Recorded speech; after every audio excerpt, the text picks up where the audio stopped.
नमस्कार साथियों। Usually examination के दो पैटर्न है, फैंसी पैटर्न। पहला पैटर्न ऑफलाइन एग्जामिनेशन, दूसरा पैटर्न ऑनलाइन एग्जामिनेशन। पर कुछ दिनों से राजस्थान में जो भर्ती परीक्षाओं के पेपर लीक हुए, उसमें इन सब पे ध्यान भटकाने के लिए सरकार जो नए नए तरीके ढूंढती है, उसमें से एक तरीका ढूंढा, वो अगेन अपने आप में बहुत बड़ा धोखा है कि हम हाइब्रिड मोड डेवलप करने वाले हैं। हाइब्रिड मोड यानी ना मोड ऑनलाइन होगा ना ऑफलाइन होगा। तो ये सारा मामला क्या है, इस वीडियो में आपको डिटेल में बताऊंगा।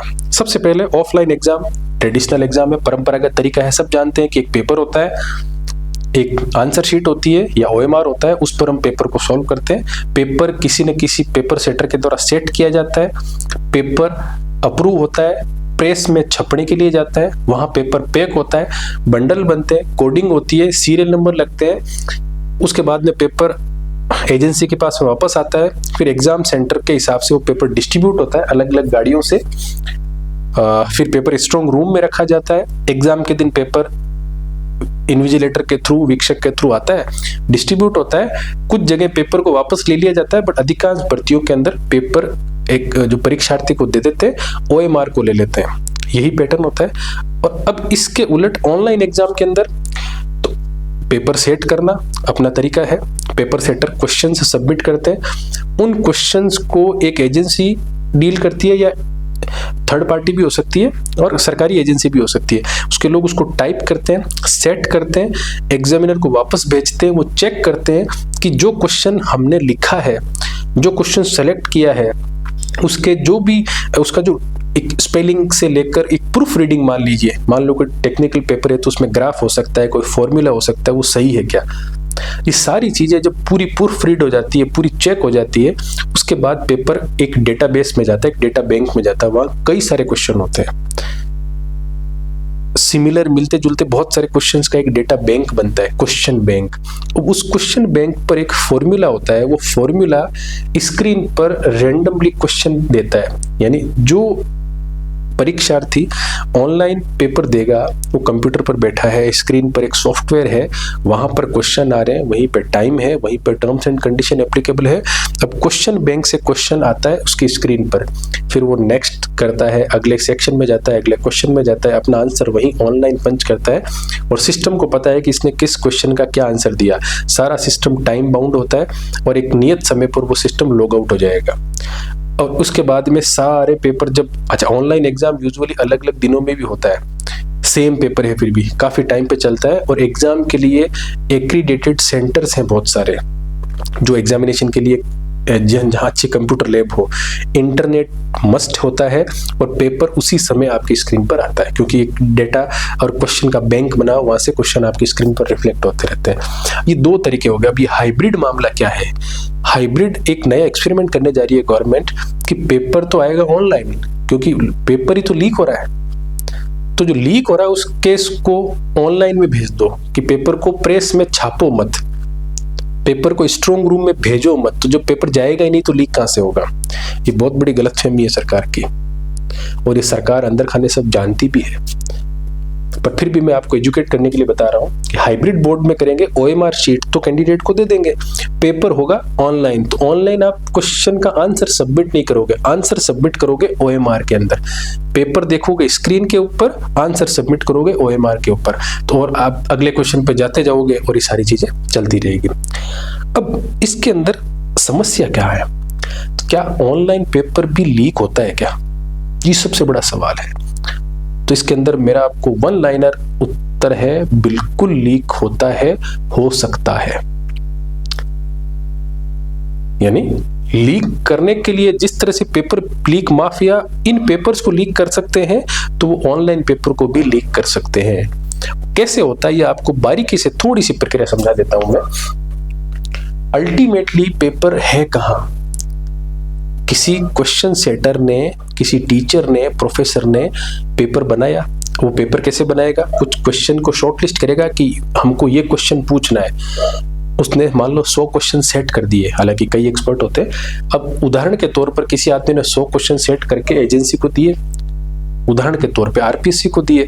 तो आरपीएससी उन 100 क्वेश्चंस को लेगी, पूरा टाइप करेगी, प्रूफ रीड करेगी और फिर एक सॉफ्टवेयर में डालेगी। वो सॉफ्टवेयर किसने बनाया? आरपीएससी ने बनाया या आरपीएससी ने बनवाया? या हो सकता है वो सॉफ्टवेयर किसी थर्ड पार्टी का। मार्केट में बहुत सारी एजेंसियां हैं, कंपनियां हैं, प्राइवेट लिमिटेड इस तरह की कंपनियां जो ऑनलाइन एग्जाम्स करवाती हैं। वहां पर वो पेपर जाएगा, पेपर पूरा एनक्रिप्ट हो जाएगा। एनक्रिप्ट का मतलब आप यूं समझो, व्हाट्सएप पे हम कोई मैसेज भेजते हैं तो वहां लिखा आता है एंड टू एंड एनक्रिप्टेड, यानी व्हाट्सएप भी उस मैसेज को नहीं पढ़ सकता, ऐसा कहते हैं। यानी आपके मोबाइल पर आपने जो कुछ टाइप किया और जैसे ही आपने सेंड का बटन दबाया, वो मैसेज जो आपने लिखा, मान लो आपने लिखा हेलो, तो वो हेलो सिस्टम पर हेलो की तरह नहीं दिखेगा।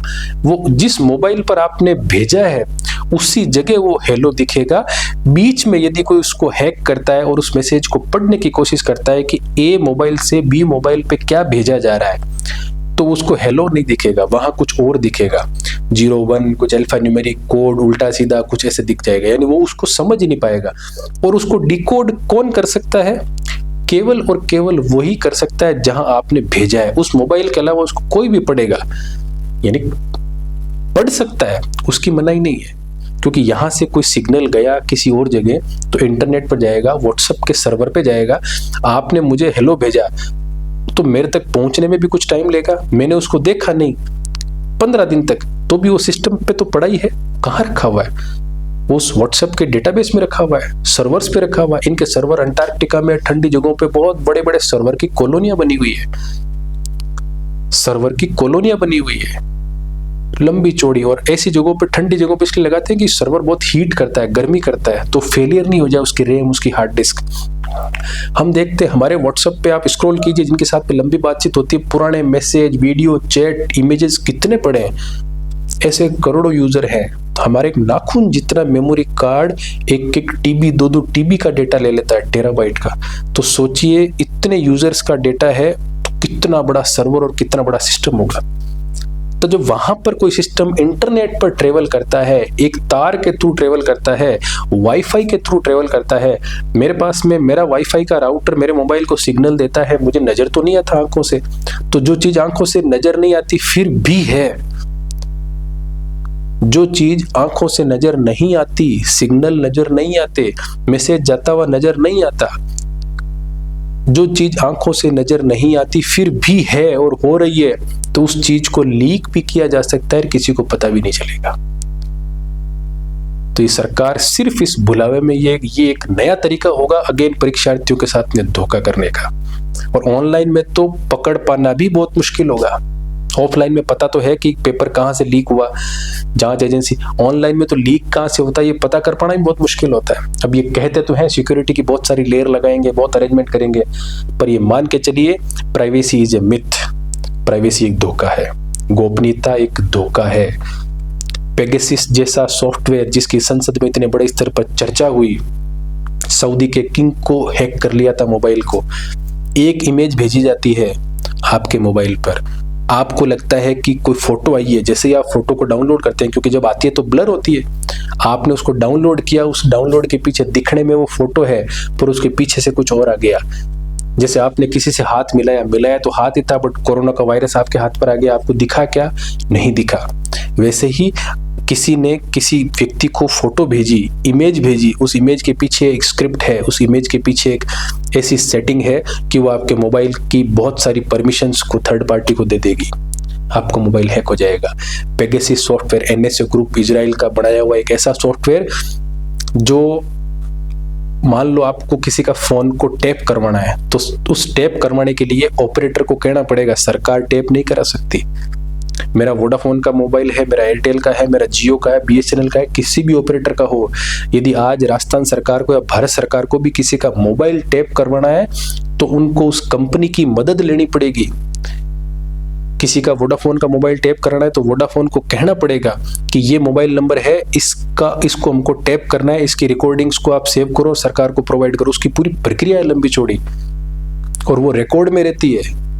तो कल को नई सरकार आएगी तो पता चलेगा उनको कि कब टैप हुआ। होम मिनिस्ट्री इन्वॉल्व रहती है। पर पेगासस जैसे सॉफ्टवेयर किसी के भी मोबाइल का डेटा हैक कर सकते हैं, पूरा डेटा हैक कर सकते हैं। और आपको जानकर हैरानी होगी, वो एप्लीकेशंस भी हैक होती हैं, वो एप्लीकेशन भी जो दावा करती हैं कि हम एंड टू एंड एनक्रिप्टेड है। बहुत सारे नेताओं के, बहुत सारे ब्यूरोक्रेट्स के फोन हैक होते हैं पेगासस की मदद से। और पेगासस लाइसेंस बहुत बड़ी कीमतों पे एनएसओ ग्रुप इजराइल बेचता है और कहते हैं हम सरकारों को बेचते हैं, और सरकार कहती है कि हम सिर्फ उसको अच्छे काम के लिए काम में लेते हैं। पर जब आपके पास में एक वेपन आ गया और वो वेपन आपके कब्जे में है और पता भी नहीं चलने वाला इसकी कितने कारतूस आपने काम में लिए, तो कोई अंत नहीं है। आप चाहे लाखों चाहे करोड़ों लोगों का डेटा रिकॉर्ड करो, जरूरत क्या पड़ेगी आपको एक सर्वर की तो जरूरत पड़ेगी। आपको राजस्थान का डेटा सेंट्रल गवर्नमेंट को मान लो रिकॉर्ड करवाना है, तो उनको तो क्या करना है, पुणे, बेंगलोर, कई कश्मीर में कई ऐसी जगह जो एक गोपनीय जगह, वहां पर एक सर्वर डालना है बड़ा सा, कमरे के आकार का, एक स्टूडियो के आकार का बड़ा सा सर्वर ले लिया, सारा डेटा पेगासस के थ्रू वहां पे रिकॉर्ड करते रहेंगे। किसको पता चलेगा? इंटेलिजेंस, बहुत सारी एजेंसी इसी में काम करती है। तो मेरा ये कहना है कि ऑनलाइन सिक्योरिटी एक मिथ है, एक धोखा है। भारत सरकार की बहुत सारी वेबसाइट्स हैक हो जाती है, जिसकी सिक्योरिटी की जिम्मेदारी एनआईसी करती है, जिसकी सिक्योरिटी अलग अलग लेयर पर होती है। उनको तो बचा नहीं पाते वो लोग। पेपर जैसी छोटी सी चीज को कहाँ बचाएंगे? तो यहाँ फिर वही होगा कि अपने चहेतों को ऑनलाइन पेपर भी लीक करवाने के लिए सरकार प्रबंध एक ढील दे देगी, क्योंकि ये भ्रष्टाचारी गवर्नमेंट के अंदर तक घुसे हुए हैं। फिर क्या होगा? तो इस विषय पर मैं बहुत डिटेल में एक सीरीज दूंगा बहुत जल्दी, पर फिलहाल सिर्फ क्योंकि ये मामला उठा हुआ है, बहुत सारे लोगों को पता नहीं है कि इस मामले में थ्रेट्स कहाँ है।